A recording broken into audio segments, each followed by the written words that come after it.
It is Tuesday 3 p.m. It is Tuesday 3 p.m. live. You know what it means. Another Tuesday means another episode of Oscar's Hotel. It is episode 4. What was this week's episode? It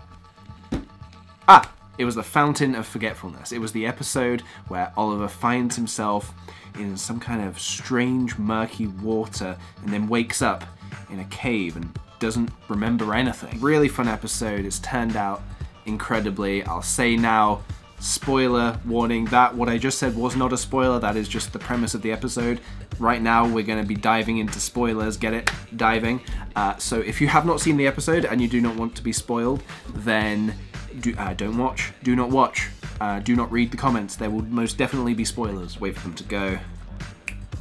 Alright, they've gone.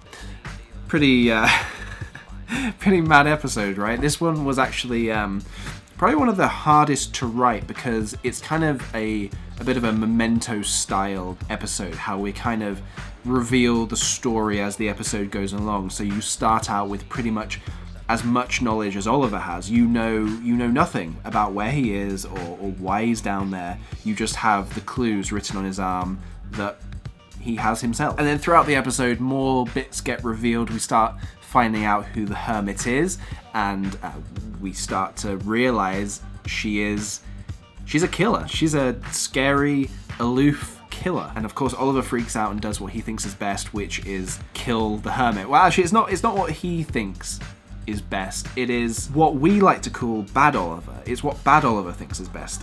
So yeah, in this episode we bring out a side of Oliver that we haven't seen before, which is Bad Oliver and Good Oliver. And so firstly, it's very exciting to see Chris Kendall tapping into this inner crazy, but also I think it just adds something really interesting to Oliver's character. Like, why the hell is there this Bad Oliver? All we really know about him is that he's a human, just a regular old human like you and I, and he's in this world of creatures, yet there is something a little bit strange and unhinged about him. And so he thinks that he has to kill the hermit because he's been told to, and he hates that he has to do it, but you know, he's gonna go through with it because he'll do whatever he has to save the hotel. So he tries his hardest to break it to her, but she is like the sweetest creature that he's ever met, and he's finding it hard to bring himself to do that. And so when he does tell her there's a power shortage and they're plunged into darkness, and then just the madness arises, and then it ends with the big miscommunication that when she covered up his arms with the decoration, it actually said Bill Hermit, not Kill Hermit.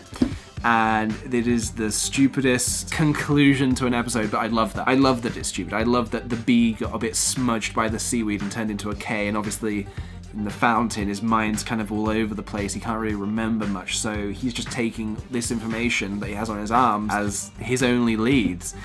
And I'm really hoping that came across in the episode, because this was the one that was, I would say, very ambitiously written because of the Memento backwards storytelling style that we went for. There were tons of different versions of the script because we had to try and make sure that we were giving enough to the audience to kind of be as lost as Oliver, but not so lost that they're just like, what is going on at all? We had to give a little bit of information, but not too much that we would give everything away. We had a really, really small cast for this episode. Probably this is the smallest episode in terms of cast. We had Chris Kendall as Oliver, obviously. We had Grace Helbig as the Hermit, Steve Zaragoza as Manny, who is the praying mantis gardener who works in the hotel, and the carp, Finn the carp, played by, I mean, did you guess who that was? Guess now. Take a guess now. Yeah, you're wrong. It was Emma Blackery. If you got that wrong. If you got it right, then congratulations. It was Emma Blackery. So super small cast, but really exciting. Really cool people to work with. I had a lot of fun. They just became the creatures. They just became the characters, and it was amazing. It's a strange episode, but it was a very fun one to make, but also a very stressful one to make. It was me and Chris and Grace Helbig and my DOP Mark and a couple of other guys in this really, sorry, excuse me.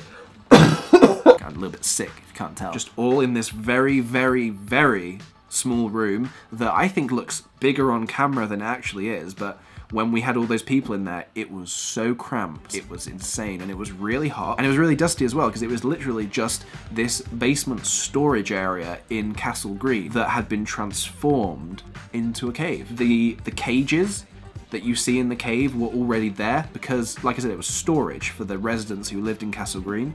So it was kind of cool because it had a bit of a lobster pot kind of vibe, and it all tied into the underwater kind of hermit crab theme we had going. So that was the episode. I very much hope you enjoyed it. Let me know your thoughts in the comments and let's have a big discussion about it. Exciting times. We're 4 episodes in, we're 4 weeks in. This is crazy. We've got 2 weeks left. Next week's is just going to be like, it's the weirdest. It's the weirdest shit ever. And then week 6 is the finale, and we really kind of go out on a bang, so to speak. Awesome. Thank you very much for watching. Cool.